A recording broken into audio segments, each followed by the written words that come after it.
ChessDiagnostic. Good morning and welcome to ChessDiagnostic.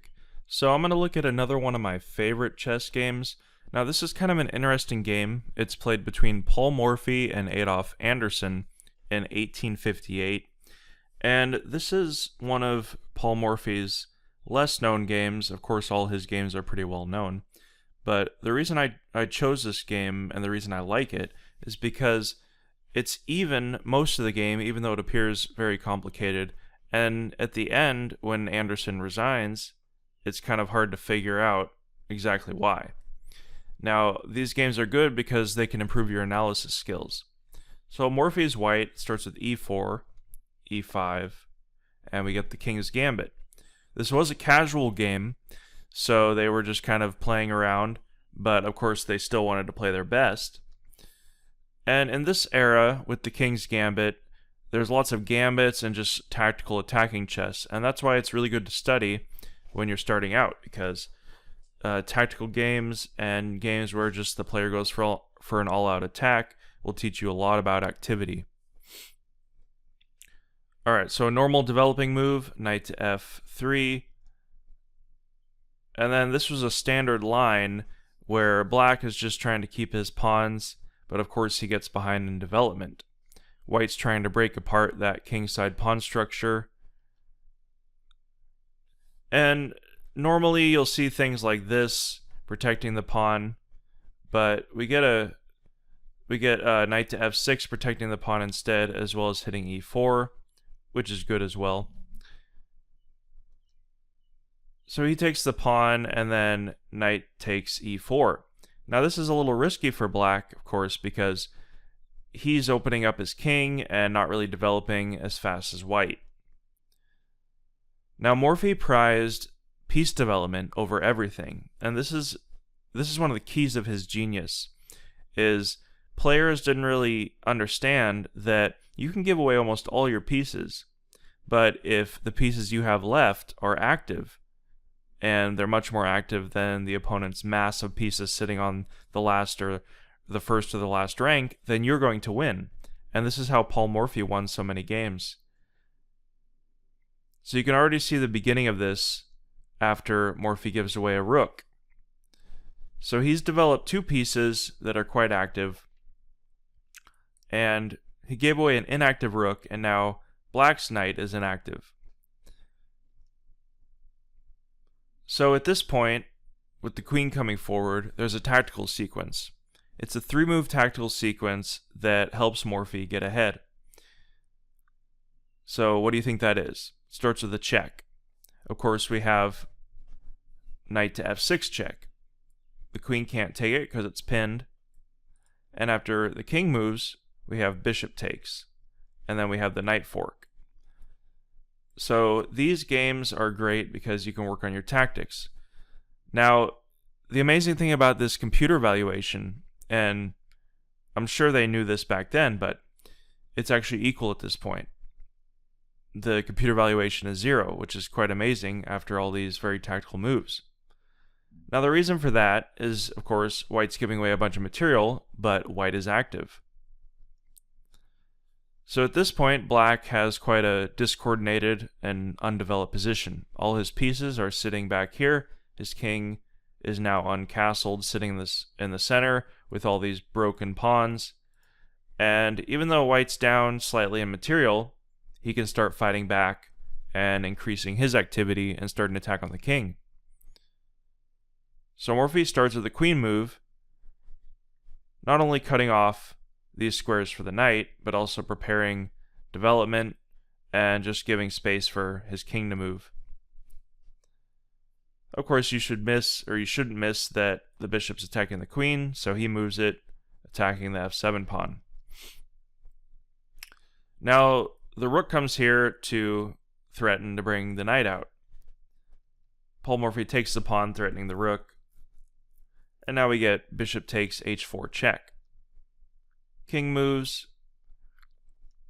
And of course, he didn't want the rook or the bishop coming in, so he just develops his knight.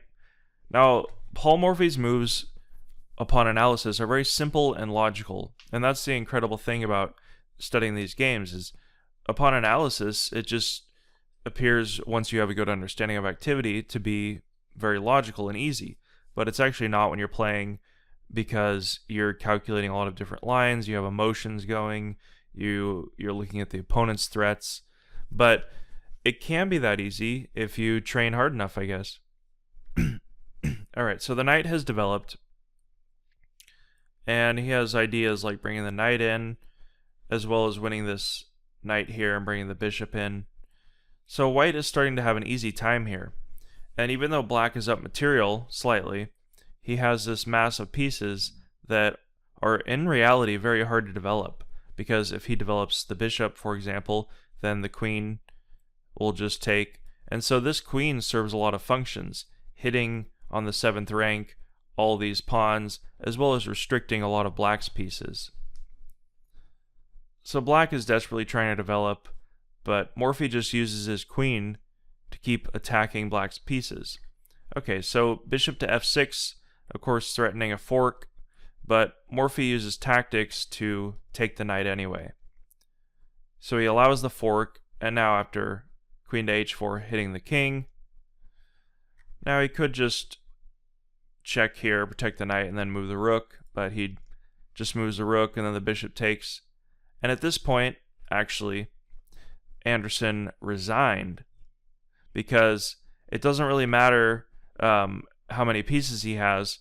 After Morphy takes on a3, black is going to have a very hard time coordinating his pieces, and after Morphy trades off, even though he's traded off almost all the pieces, he'll have a very powerful attack against the king, as well as winning multiple pawns.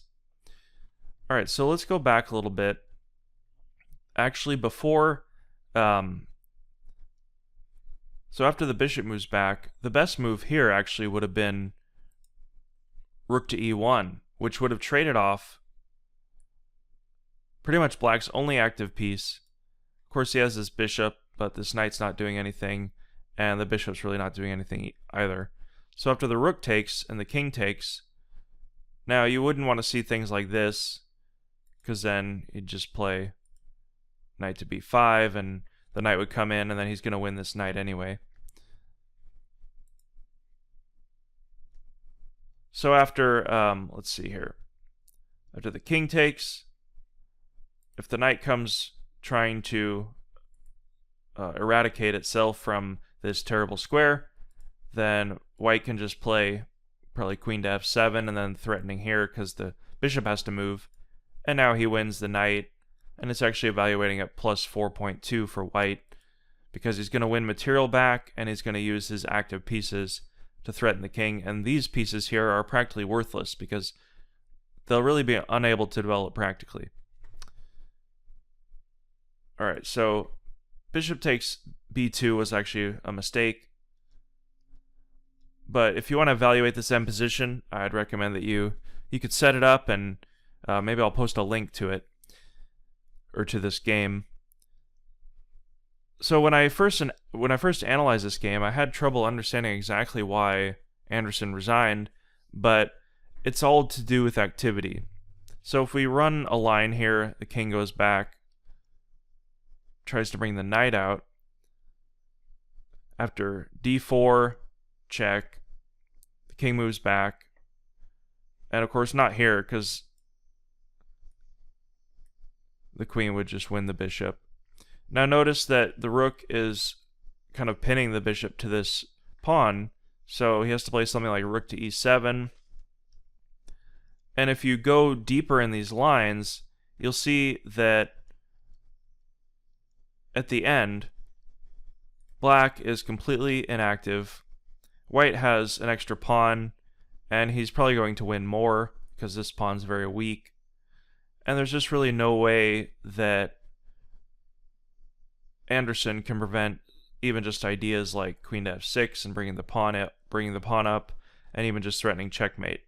So he resigned earlier to prevent this. But of course, it's very interesting that this kind of game just resulted from very simple and logical active play from Morphy.